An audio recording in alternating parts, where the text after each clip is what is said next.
Meu nome é Alexandra Budi e este é o Palavras Jurídicas. Meus amigos, minhas amigas, olá, como vão vocês?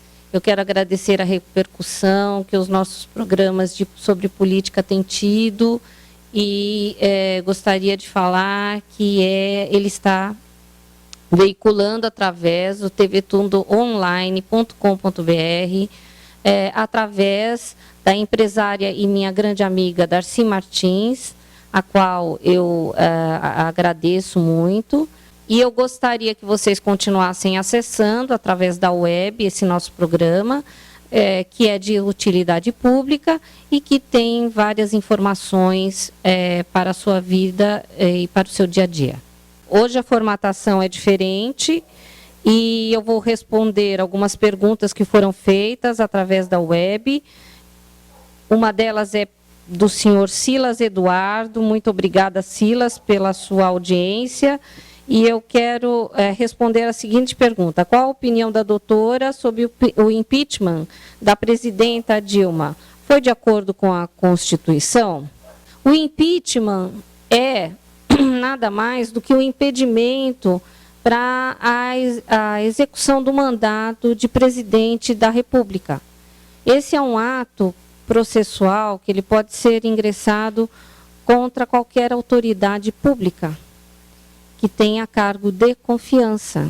Então, a legislação, o artigo 86 da Constituição, admite o processamento do impeachment e ele foi feito de forma regular. Por quê? Disse que foram afrontadas leis fiscais e lei de probidade administrativa. Então, na realidade, o que houve? O Hélio Bicudo, né, o jurista Hélio Bicudo, ouça-se ex-PT, o doutor Miguel Reale Júnior e a doutora Janaína Pascoal ingressaram com este pedido de impeachment na Câmara dos Deputados para que fosse averiguada a possibilidade de crime administrativo. Muito bem, vocês assistiram todo o processamento, certo? Foi acolhido o pedido pelo Eduardo Cunha no dia 2 de dezembro de 2015 e o desfecho foi dia 31 de agosto de 2016 com o impeachment da presidente. Então, o que nós podemos falar? Sim, foi regular? Foi. Foi um ato de golpe de Estado? Não, não foi. Na realidade, a Constituição Federal, que é a nossa Magna Carta, ela prevê realmente o caso de impeachment. E o anterior foi do nosso presidente, Fernando Collor. Na realidade, foi tramitado de uma forma adequada, normal, até um certo ponto. Tá? Qual foi a diferença desse para o impeachment do Collor? Foi a diferença que houve o desmembramento da decisão entre o impeachment e a inegibilidade da nossa presidente atual, a nossa ex-presidente. O que acontece? Isso realmente é algo novo, não está previsto na Constituição Federal. Na realidade, o normal seria, como anteriormente no presidente Collor, fosse realmente, ele ficasse por 8 anos inelegível, porque, na realidade, isso é uma forma de sanção contra o funcionário público que comete um ato ilícito. Bem, na realidade, o que se pôde ver é que o presidente do Senado, o senhor Renan Calheiros, até por questões de direito humanitário, como ele mesmo disse, ele falou que a nossa ex-presidenta, era uma mulher com uma certa idade, que ela precisaria continuar trabalhando. Sim, este fato abre um precedente.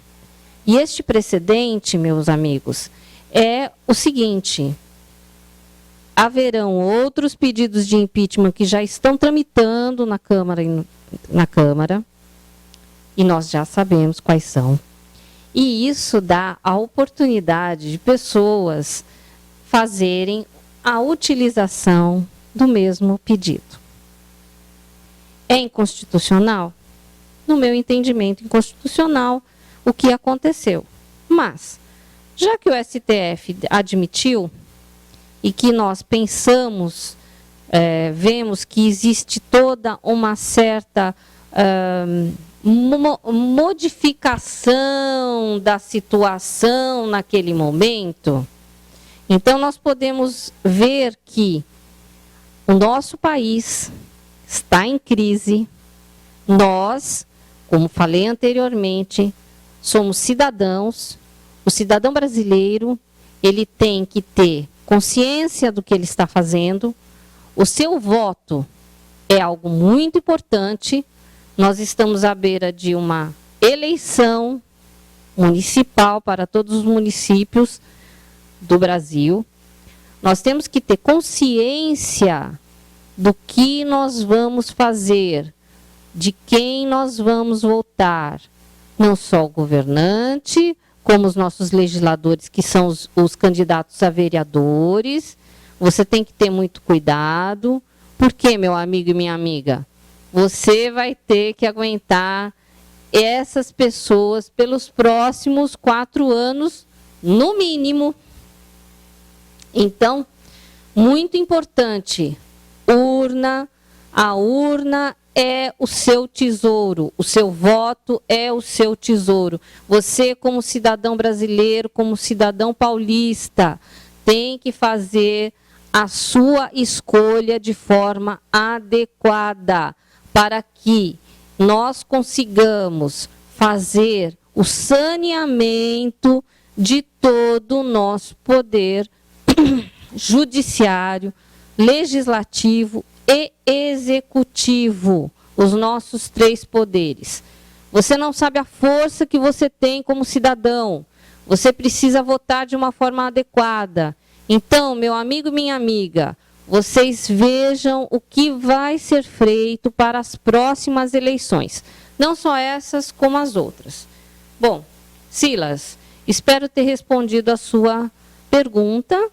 Vamos para um pequeno intervalo e voltamos daqui a pouco com mais perguntas.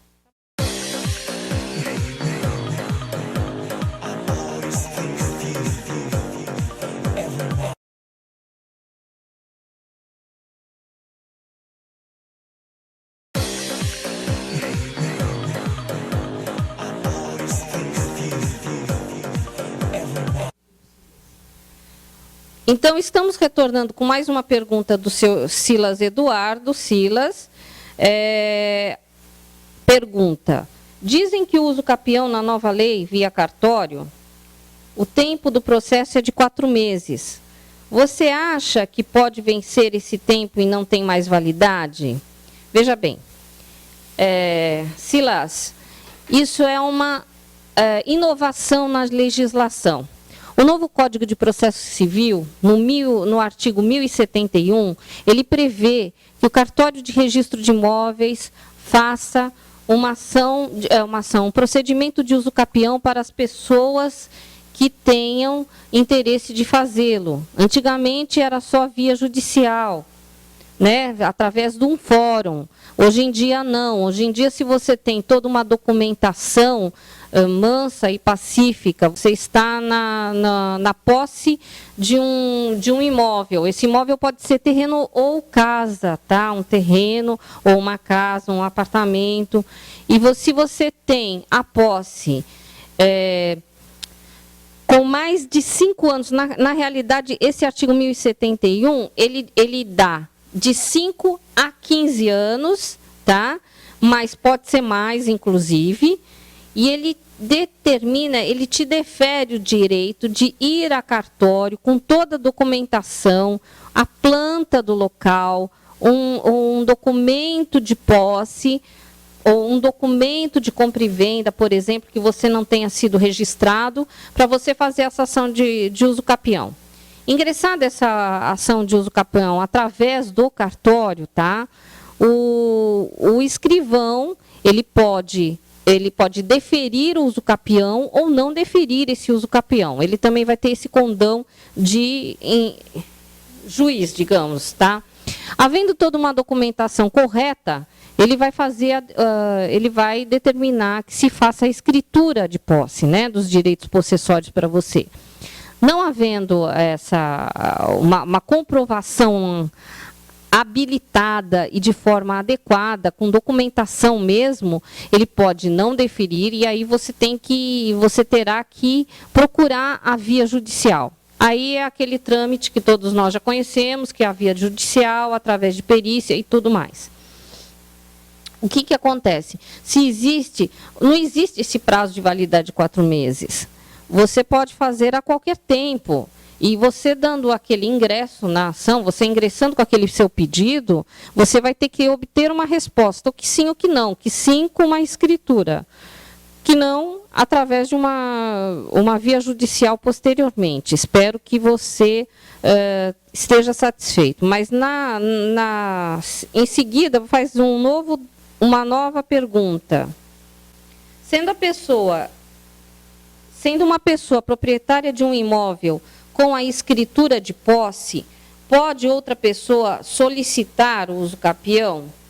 A resposta para você é sim. É sim.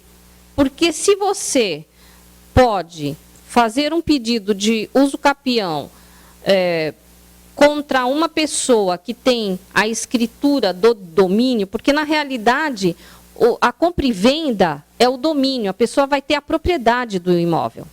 O uso capião é a posse. Você tem a posse precária até que seja determinada via judicialmente ou via por cartório que a sua posse vai ser considerada definitiva. Aí o que você pode fazer? Você vai entrar com um pedido, uma solicitação de pedido por uma escritura de cessão de direitos de posse.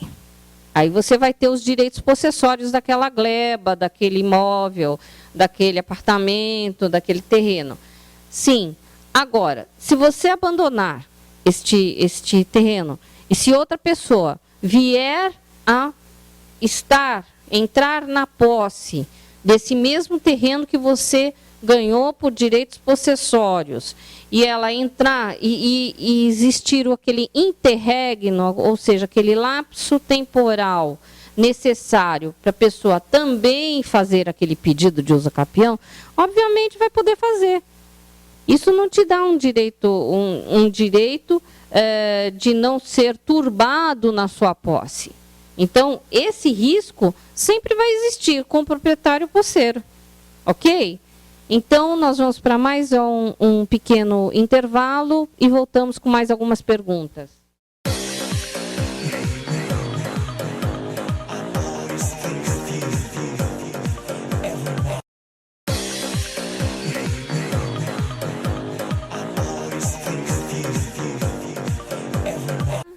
Em retorno, nós temos mais uma pergunta da minha amiga Sônia, e ela faz o seguinte questionamento. Meu pai, antes da sua morte, achou melhor deixar um testamento de igualdade de direitos sobre seus bens para os filhos, deixando, na época, como inventariante, o advogado que o acompanhou.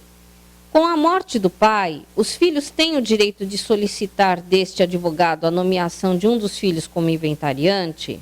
Neste caso, o advogado poderá insistir em permanecer no processo como inventariante após a morte do pai?